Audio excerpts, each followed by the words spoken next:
أكلة شعبية مصرية بيحبها المصريين وغير المصريين، بنعشقوها كده بسم الله ما شاء الله، من جمالها ومن سهولتها. حرشة كده واقتصادية، وبتبقى أحلى من اللحمة والفراخ. جبت زي ما انتم شايفين مية سخنة، حطيت فيها الحمص الشام، وحطيت فيها العدس البني، ومية كمان للمكرونة. حطيت هنا نوعين مكرونة على بعض، سلقتهم لما اتسلقت سليق كامل.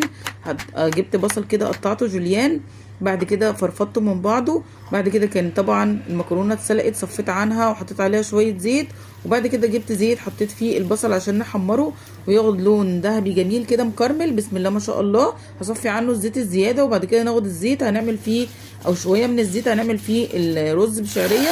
حطيت الشعريه لما خدت لون ذهبي، حطيت الميه، وبعد كده نزلت بالرز وغطيت الرز لحد ما يستوي. بعد كده جبت من نفس الزيت، حطيت شويه، حطيت فيهم معلقه ثوم مفروم كبيره.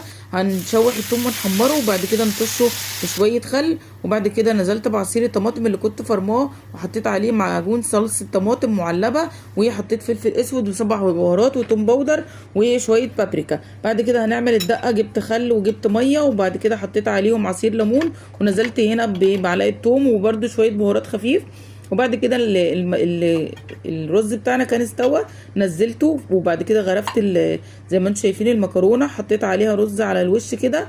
وبعد كده طبعا العدس والحمص الشام كانوا برضو استووا، برضو صفيت عنهم وغرفت الطبق كده بألف هنا وشفا. زي ما انتم شايفين شكله بسم الله ما شاء الله يفتح النفس. حطيت بعد كده بقى شويه البصل، طبعا سامعين صوت البصل مقرمش ازاي، هحطه على الوش. وبعد كده هحط صلصه، وبعد كده ابقى اجرنش بشويه بصل تاني. وبألف هنا وشفا. اكله شعبيه حرشه بس سهله وبسيطه، وكل اللي بيجربها عندنا بيعشقها. تحفه. ما تنسوش تعملوا اللايك والشير والاشتراك في القناه والمتابعه للصفحه والكومنت الجميل منكم فضلا وليس امرا.